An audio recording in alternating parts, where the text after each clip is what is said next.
The heart, the beating within your chest every second of your life.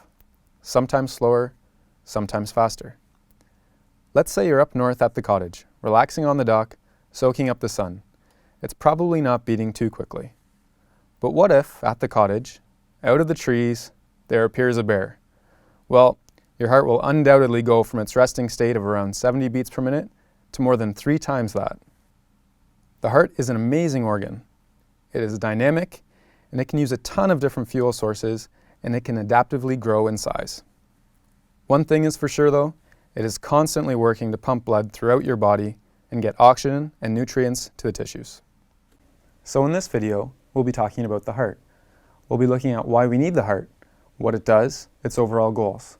We'll also be looking at the anatomy of the heart, from the inside and the outside. To start, what is the heart?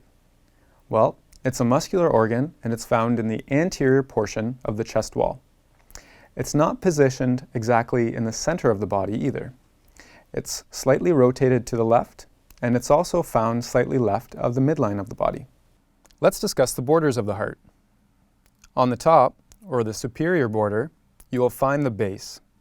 On the bottom left, or where the inferior border meets the left border, is where the apex is found. This seems opposite to what you might initially think, so don't get confused. Now I mentioned borders. The base forms the superior border, as I said. The right border is formed by the right atrium. The left border is formed by the left ventricle as well as the left atrium. And finally, the inferior border is formed mainly by the inferior portion of the right ventricle. A typical adult heart is about 12 to 13 centimeters long, extending from the apex to the base. Normally, its weight is around 300 grams, ranging from 250 to 350 grams, depending on gender. As I had mentioned before, the heart is rotated to the left and sits slightly to the left of the midline. The apex of the heart is found usually between the 5th and 6th costal cartilages, about 7 or 8 centimeters to the left of the midline. The heart is comprised of 3 different layers. The first is the epicardium. The second is the myocardium. And the third is the endocardium. The most external or superficial layer of the heart is the epicardium. Actually, it is also known as the visceral pericardium. It is a serous membrane that forms the inner part of the pericardial sac, which is a fluid-filled double membrane that surrounds the heart. The epicardium is directly attached to the middle layer of the heart, which is known as the myocardium. The myocardium is the muscular layer of the heart. It is formed of layers and layers of cardiac muscle cells, otherwise known as cardiomyocytes. The myocardium makes up the atria and the ventricles, and it's responsible for the contraction of the heart during a heartbeat. Finally, the endocardium is the deepest layer of the heart. It covers the inner surfaces of the chambers, as well as the heart valves. All right, we've looked at some of the external anatomy of the heart. Now let's take a look what's on the inside. So here is a frontal section of the heart, and we are looking at it from an interior view. There are 4 chambers of the heart: the right atrium, the right ventricle, the left atrium, and the left ventricle.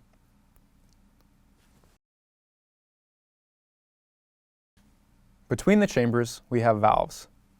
On the right side of the heart is the tricuspid valve, otherwise known as the right atrioventricular valve. On the left side, we have the bicuspid valve, or the left atrioventricular valve.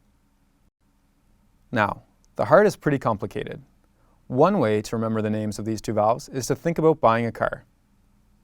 If you think about the way blood flows in the body, it returns through the venous system to the right atrium, and into the right ventricle via the tricuspid valve.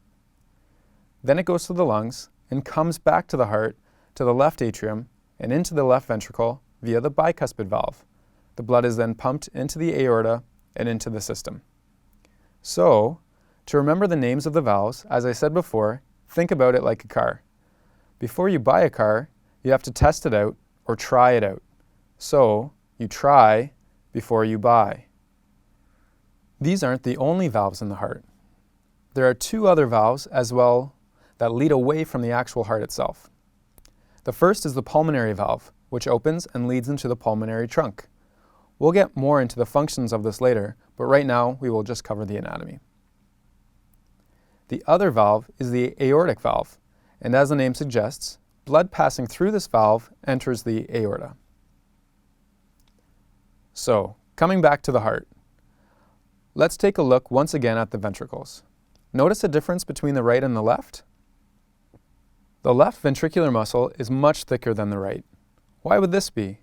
The answer is that there is a much greater force needed to push the blood from the left ventricle to the aorta rather than from the right ventricle to the pulmonary trunk.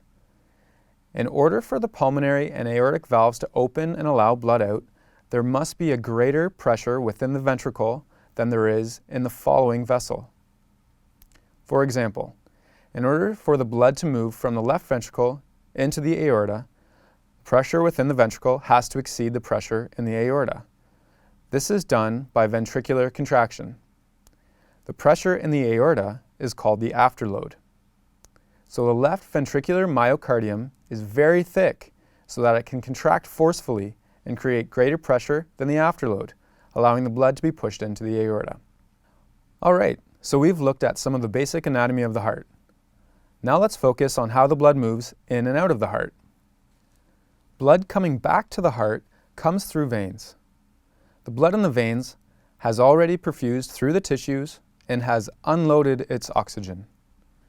So the blood coming back to the right side of the heart is called deoxygenated blood. It is generally a darker color of red than oxygenated blood. All of the veins draining to the heart eventually lead to the superior and inferior vena cava. These large veins drain into the right atrium.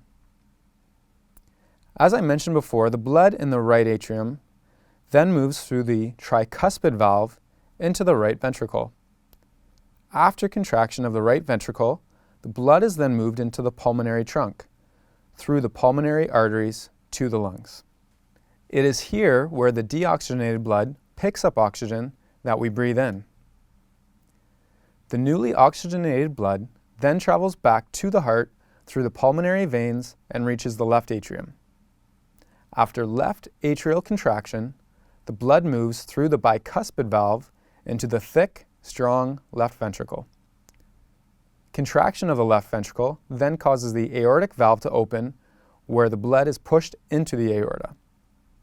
From here, the oxygenated blood then is delivered throughout the body to reach all of the different tissues, including organs, bones, skeletal muscles, and other tissues. This is represented in the following diagram. So in summary, the heart is an extremely important organ and has to work very hard every second of our lives. It is dynamic and can adapt to changes very quickly.